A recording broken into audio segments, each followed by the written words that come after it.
अध्यक्ष comrade Ashok Dhale, comrade S K Rege, comrade Bhushan Patil,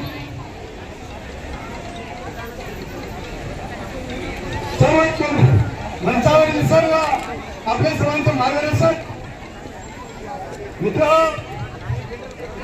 आज संपूर्ण देशामध्ये आणि राज्यामध्ये काय परिस्थिती आपल्या सर्वांना माहिती आहे. सर्व दुनिया मुठ्ठीने मोबाईल आपल्या हातामध्ये आहे. आपण सर्व बघतोय काय घडामोडी होत आहे.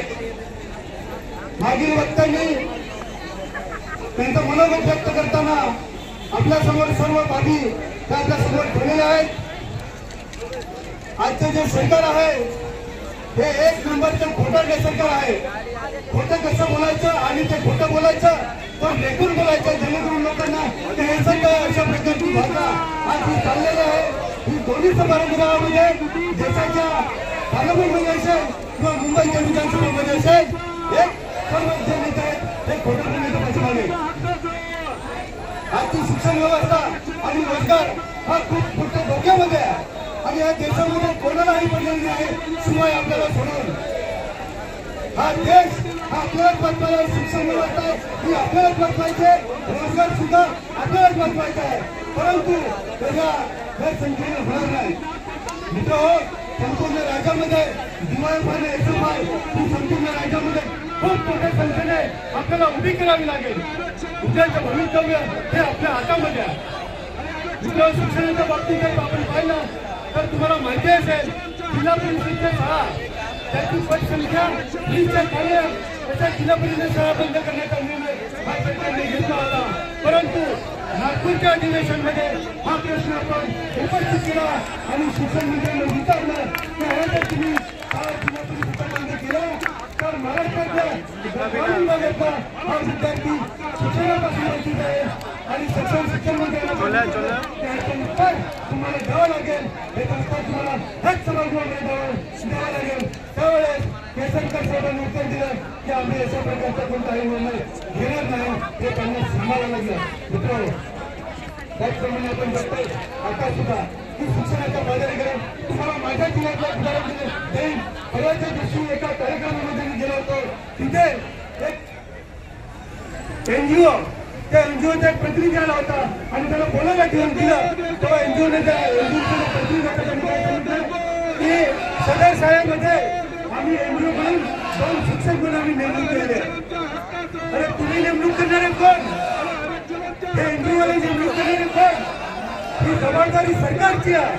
शाळेमध्ये आज अनेक शैक्षणिक क्षेत्रामध्ये शिक्षकांच्या जागा ज्या रिक्त आहेत त्या अजूनही भरल्या गेलेल्या आहेत. हा सुद्धा प्रश्न आपण विधानसभेमध्ये सभागृहामध्ये रेज केला. त्यावेळेस सांगितलं की आम्ही जागा लवकरात लवकर घेणार आहोत.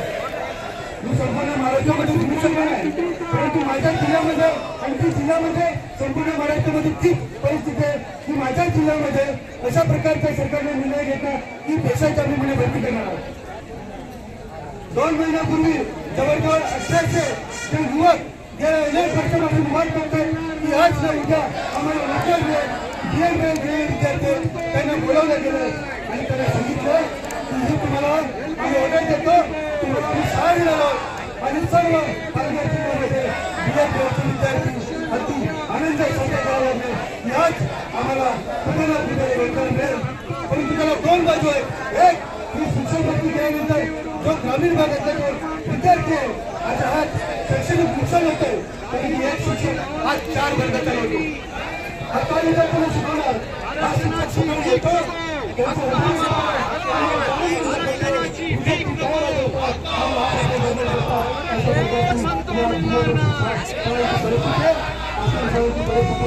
जेव्हा या